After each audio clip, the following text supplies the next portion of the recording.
Now, I haven't met most of you, or really any of you, but I feel a really good vibe in the room. And so I think I'd like to treat you all to a meal. What do you think? Yes. Yes? Great. So many new friends. So we're going to go to this cafe. They serve sandwiches. And the sandwiches are really delicious, but I have to tell you that sometimes they make people really, really sick. And we don't know why, because the cafe won't tell us how to make the sandwich. They won't tell us about the ingredients. And then the authorities have no way to fix the problem. But the offer still stands. So who wants to get a sandwich? Oh, some brave souls. We can talk after.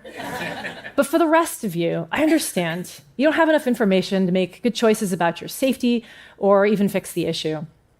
Now, before I further the anxiety here, I'm not actually trying to make you sick, but this is an analogy to how we're currently making algorithmic systems, also known as artificial intelligence or AI. Now, for those who haven't thought about the relationship between AI and sandwiches, don't worry about it. I'm here for you. I'm going to explain. You see, AI systems, they provide benefit to society. They feed us, but they're also inconsistently making us sick. And we don't have access to the ingredients that go into the AI, and so we can't actually address the issues.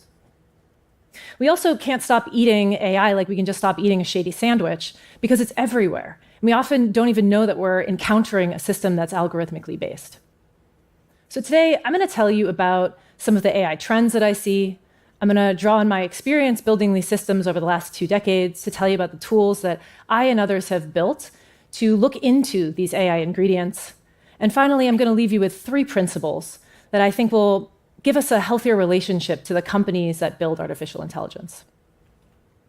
I'm going to start with the question, how did we get here? AI is not new. We have been living alongside AI for 2 decades. Every time that you apply for something online, you open a bank account, or you go through passport control, you're encountering an algorithmic system.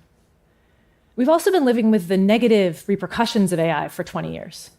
And this is how it makes us sick. These systems get deployed on broad populations, and then certain subsets end up getting negatively disparately impacted, usually on the basis of race or gender, other characteristics. We need to be able to understand the ingredients to these systems so that we can address the issues. So what are the ingredients to an AI system? Well, data fuels the AI. The AI is going to look like the data that you gave it. So for example, if I want to make a risk assessment system for diabetes, my training data set might be adults in a certain region. And so I'll build that system. It'll work really well for those adults in that region, but it does not work for adults in other regions or maybe at all for children. So you can imagine that if we deploy this for all those populations, there are going to be a lot of people who are harmed. We need to be able to understand the quality of the data before we use it. But I'm sorry to tell you that we currently live in what I call the Wild West of data. It's really hard to assess quality of data before you use it. There are no global standards for data quality assessment. There are very few data regulations around how you can use data and what types of data you can use. This is kind of like in the food safety realm. If we couldn't understand where the ingredients were sourced, we also had no idea whether they were safe for us to consume. We also tend to stitch data together. And every time we stitch this data together, which we might find on the internet, scrape, we might generate it, we could source it, we lose information about the quality of the data. And the folks who are building the models are not the ones that found the data. So there's further information that's lost. Now, I've been asking myself a lot of questions about how can we understand the data quality before we use it? And this emerges from 2 decades of building these kinds of systems. Now, the way I was trained to build systems is similar to how people do it today. You build for the middle of the distribution. That's your normal user. So for me, a lot of my training data sets would include information about people from the Western world who speak English, who have certain normative characteristics. And it took me an embarrassingly long amount of time to realize that I was not my own user. So I identify as non-binary, as mixed race, I wear a hearing aid, and I just wasn't represented in the data sets that I was using. And so I was building systems that literally didn't work for me. For example, I once built a system that repeatedly told me that I was a white Eastern European lady. This did a real number on my identity. But perhaps even more worrying, this was a system to be deployed in healthcare, where your background can determine things like risk scores for diseases. And so I started to wonder, can I build tools and work with others to do this so that I can look inside of a data set before I use it? In 2018, I was part of a fellowship at Harvard at MIT, and I, with some colleagues, decided to try to address this problem. And so we launched the Data Nutrition Project, which is a research group and also a nonprofit that builds nutrition labels for data sets. So similar to food nutrition labels, the idea here is that you can look inside of a data set before you use it. You can understand the ingredients, see whether it's healthy for the things that you want to do. Now, this is a cartoonified version of the label. The top part tells you about the completion of the label itself. And underneath that, you have information about the data. The description, the keywords, the tags, and importantly, on the right-hand side, how you should and should not use the data. If you could scroll on this cartoon, you would see information about risks and mitigation strategies across a number of vectors. And we launched this with two audiences in mind. The first audience are folks who are building AI, so they're choosing data sets. We want to help them make a better choice. The second audience are folks who are building data sets. And it turns out that when you tell someone they have to put a label on something, they think about the ingredients beforehand. The analogy here might be, if I want to make a sandwich and say that it's gluten-free, I have to think about all the components as I make the sandwich, the bread and the ingredients, the sauces. I can't just put it on a sandwich and put it in front of you and tell you it's gluten-free. Now, we're really proud of the work that we've done. We launched this as a design and then a prototype and ultimately a tool for others to make their own labels. And we've worked with experts at places like Microsoft Research, the United Nations, and professors globally to integrate the label and the methodology into their workflows and into their curricula. But we know it only goes so far. And that's because it's actually really hard to get a label on every single data set. And this comes down to the question of, why would you put a label on a data set to begin with? Well, the first reason is not rocket science. It's that you have to. And this is, quite frankly, why food nutrition labels exist. It's because if they didn't put them on the boxes, it would be illegal. However, we don't really have AI regulation. We don't have much regulation around the use of data. Now, there is some on the horizon. For example, the EU AI Act just passed this week. And although there are no requirements around making the training data available, they do have provisions for creating transparency labeling, like the dataset nutrition label, data sheets, data statements. There are many in the space. We think this is a really good first step. The second reason that you might have a label on a dataset is because it is a best practice or a cultural norm. The example here might be how we're starting to see more and more food packaging and menus at restaurants include information about whether there's gluten. Now, this is not required by law, although if you do say it, it better be true. And the reason that people are adding this to their menus and their food packaging is because there's an increased awareness of the sensitivity and kind of the seriousness of that kind of an allergy or condition. So we're also seeing some movement in this area. Folks who are building data sets are starting to put nutrition labels, data sheets on their data sets, and people who are using data are starting to request the information. This is really heartening. And so you might say, Kasia, why are you up here? Everything seems to be going well. It seems to be getting better. In some ways it is, but I'm also here to tell you that our relationship to data is getting worse.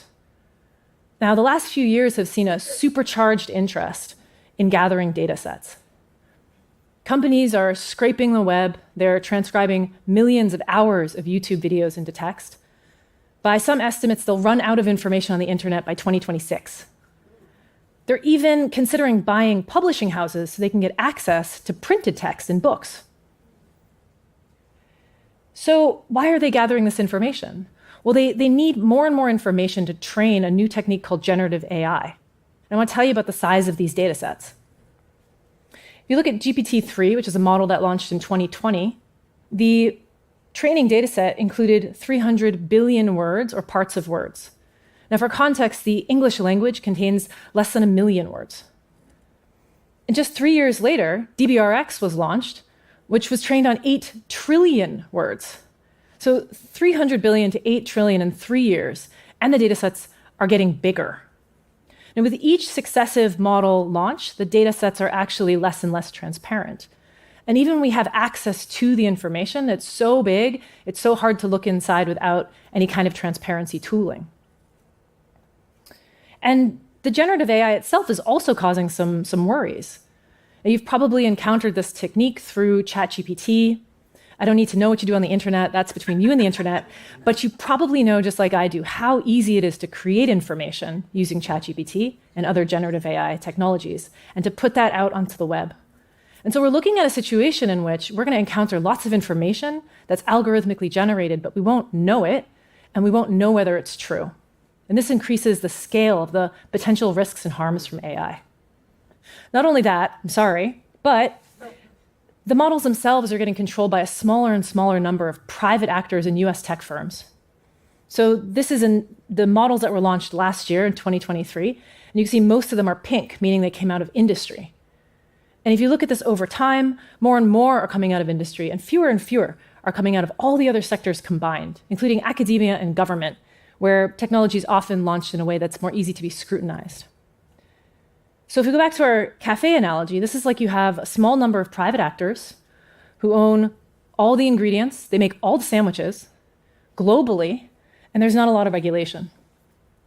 And so at this point, you're probably scared and maybe feeling a little uncomfortable, which is ironic because a few minutes ago I was going to get you all sandwiches and you said yes. This is why you should not accept food from strangers. But I wouldn't be up here if I weren't also optimistic.